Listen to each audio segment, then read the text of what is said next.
복지부 장관입니다. 민생복지반 보고드리겠습니다. 생계위기 및 의료제품 수급 동향입니다. 생계위기 상담 그리고 긴급복지 신청 건수는 최근 12주간 증가하는 동향은 없으며 계속 모니터링하겠습니다. 의료제품은 원료에 대한 우선 공급을 통해서 수급 상황은 안정세를 유지하고 있습니다. 대응 방안입니다. 독거노인, 노숙인, 쪽방 주민 등 여름철 취약계층을 중심으로 시설 점검, 안부 확인, 냉방 물품 및 냉방비 지원 등 폭염 특보별 맞춤형 대응 조치를 추진하겠습니다. 복지 위기 가구, 고독사 위험군, 조선 다문화 1인 가구 등 위기 취약 가구를 집중 발굴해서 상담 지원 등을 적극적으로 연계하고 있습니다.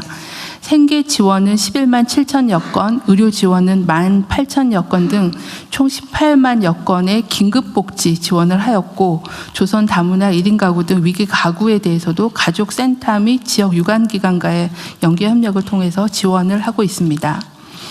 5월 18일부터 그냥 드림을 본 사업으로 전환하였습니다. 현재 158개 시군구와 280개소가 운영을 하고 있습니다. 신규로 설치된 사업장이 원활하게 조기 정착될 수 있도록 현장 점검을 실시하고 있습니다. 신청주의 문제점을 개선하기 위해서 지난주 국무회의에서 시행령 개정으로 의결된 기초연금 수급 간주 신청 제도를 추진하겠습니다.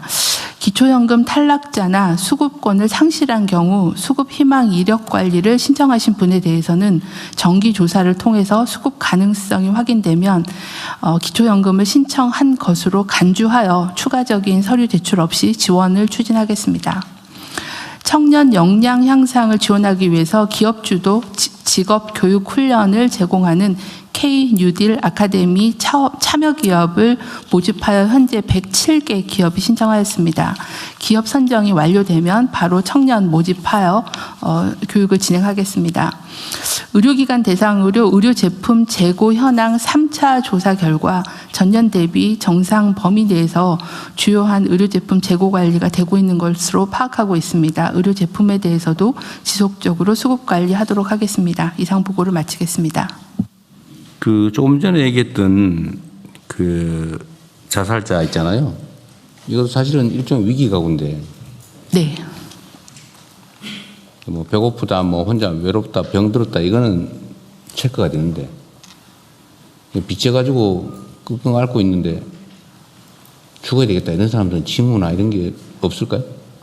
저희가 현재 그 자살 상담센터나 그냥 드린 먹거리 복지 연계를 할 때 그 위기를 촉발한 위험 요인이 뭔지를 파악을 해서 그게 빚이나 금융에 대한 부분이면 신용회복위원회나 아니면 서민금융지원센터라거나 각 부처가 운영하고 있는 취약계층 지원센터랑 상호 연계하고 있습니다.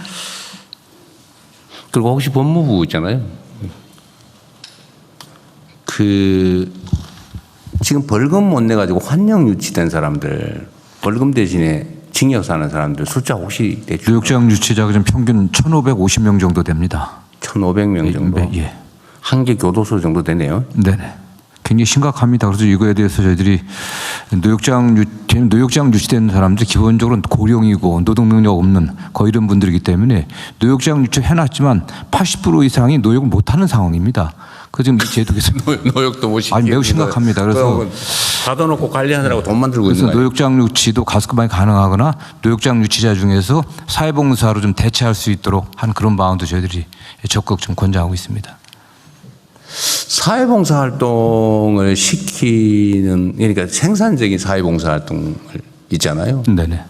그런 걸 좀 시키고 벌금을 좀 까주는 것도 한번 검토해 보면 좋겠네요. 예, 그래서 좀 제가 처음 그 법무부 장관 취임 후에 이걸 보니까 너무 심각해갖고요. 계속 제도 개선을 좀 해오고 있고 많이 좀 전보다는 강하게 집행을 안 하고 있는데 법률 개정 사항도 있고 또 당사자들이 노역장 유치 대신 사회봉사를 이제 신청을 해야 되고 법원에서 처음에 또 사실은 그걸 해줘야 되는데 그것도 저희들이 좀 적극 안 하고 있습니다. 형량을 선고 안 할 수가 없겠죠. 네네. 그런데 벌금 빌려주는 민간은행 있죠. 벌금이요? 벌금 빌려주는 거 있잖아요. 그건 사회운동 차원에서 하는 거 있어요. 그건 처음 들어봅니다. 그 장발장은행이랬나? 장발장은행이라고요? 그죠? 예. 근데 내가 장발장은행에 저도 사실은 관계가 좀 옛날에 있었던 사람인데 내가 뭐 이해 충돌은 아니고 거기에 예를 들어 벌금 대신 이렇게 대신 벌금을 빌려주는 거죠. 빌려주면 이 사람들이 이제 갚는데 그거를 그 회수율이 상당히 높다고 하더라고요. 네네. 그거 한번 알아보시죠. 네, 하여튼 뭐 적극적으로 그 정 장관님이 아는 사람하고 관계된 사람이 하고 있어요. 네. 알겠습니다. 예. 지금 어쨌든 그 노역장 유치가 굉장히 심각한 문제가 많아갖고요. 전면적인 제도 개편을 지금 뭐 대검과 같이 지금 연구를 하고 있습니다. 왜냐하면 그 차라리 그 벌금을 좀 제도적으로 좀 빌려주고 예, 예. 본인의 의사가 있으면 네. 아니면 뭐 절반이라도 빌려주든지 좀 그게 본인의 의사만 있으면 그죠? 네. 예. 근데 현실적으로는 어쨌든 조금 전에 말씀드린 것처럼 이게 전혀 그 형벌의 효과를 뭐 아무 못 의미가 거두고 없잖아요. 있거든요. 물론 이제 벌금이 형벌의 효과가 있는 사람도 있는데 개인적으로 보면 그 형벌은커녕 오히려 피차간에 부담만 되는 경우가 오히려 많지 않나 싶어요. 참 그 대통령께서 지적하신 것처럼요. 최근에도 노역장 유치를 해왔는데 상당히 그 중증 질환이 있어갖고 병원에 가서 입원시켜갖고 국가가 한 3천만 원 정도 병원비만 들은 사례가 있습니다. 어쨌든 병원에 들어가 있는 경우 기간도 노역장 유치 기간도 쳐주죠. 네, 뭐 그런 이제 현재 아직 구속된 상태니까. 구속돼 있으면 그런 거지. 하여튼 이런 게 이제 불합리인데 하여튼 그거 한번 알아보세요. 장발장은행에 필요하면은 뭐 민간의 모금을 우리는 지원을 해주든지 아니면 뭐 재정적 지원을 해주든지. 네네. 근데 갚는 비율이 높다고 하더라고요. 네. 한번 그럼 점검해봐 주시고요. 네, 확실히 제도 개선하도록 하겠습니다. 네. 네.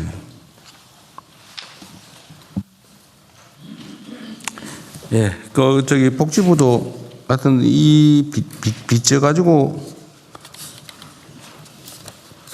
죽겠다는 사람 혹시 뭐 추가로 발굴할 방법이 없는지 연구 좀 해보세요. 저희가 오늘 보고 드린 것처럼 복지 위기 가구를 매년 조사할 때 그 읍면동 담당자들이 위기 여부를 조사하고 위기의 원인에 대한 부분들을 파악해서 원인별로 관계 부처하고 협의하고 있어서요. 그 과정에서 개인 채무나 이런 불법 추심 이런 문제들을 좀 적극적으로 확인하고 네. 연계하겠습니다. 이게 그 정말로 내가 재산이 있는데 떼먹어야지 그러고 조세 회피하거나 뭐 이런 악질적인 사람들의 경우는 말고 네. 이 죽는 사람들은 사실은 착한 사람들이거든요. 잘 제도를 모르는 경우도 제도도 있어서 모르고 빚은 반드시 갚아야 되고 네. 남한테 피해 입혔고 뭐 이런 생각하다가 결국은 그 극단적인 선택을 하는 건데 저희가 또 금융감독원하고 MOU를 맺어서 네. 이런 금융 위기에 대한 대처법에 대한 안내나 교육도 같이 진행하고 있거든요. 그래서 네. 그런 방법을 안내하는 것도 좀 더 활발하게 하겠습니다. 그러니까 저는 개인적으로도 한번 겪어봤던 사람이기도 한데 하여튼 개인 파산을 신청해서 면책을 받는 길이 있다라고 알려줬는데도 그 신청하는 비용이 뭐 한 100몇십만에서 한 200~300만 원씩 든다고요. 그럼 비용, 소위 법무사 비용 뭐 비슷하게. 그냥 그 돈이 없어가지고 또 못하는 경우도 있다고 해요. 먹고 죽을래도 뭐가 없다는 얘기처럼. 그럼 그 파산 면책 처리 비용 지원이라도 뭐 좀 해주든지. 그 지금 법률구조공단에서 일부 제가 정확히는 모르겠지만 일부 하는 걸로 알고 있는데 이 법률구조공단에서 해야 될 것 같습니다. 이게. 네. 예, 예. 그러면은 그거를 광고를 좀 대대적으로 해요. 이거 예, 예. 모르는 사람이 너무 많거든요. 네네. 하여튼 이게 아까도 얘기지만 다시 자꾸 얘기해서 그러긴 한데 이게 원래 빚을 지르는 원인은 채무자가 잘못한 것도 있지만 채권자가 그걸 고려해서 빌려줘야 된다는 것도 있다고요. 그 채권자들은 원래 그 일부는 떼일 걸 각오하고 그게 다 이자 비용이 포함되어 있잖아요. 그래서 능력이 없으면 못 갚으면 면책을 하는 게 원래 상식인데 우리나라는 하여튼 뭐 이상하게 언론들도 뭐 맨날 도덕적 얘기하고 해가지고 빚지면 반드시 죽을 때까지 갚아야 되고 심지어 자손이라도 갚아야 된다 이런 걸 강요한단 말이에요. 맨날 도덕적 얘기하고. 예, 예. 어떤 바보가 그 신용불량에 취직도 못하고 일상생활 못하면서 능력 되면서 돈 떼어먹겠어요.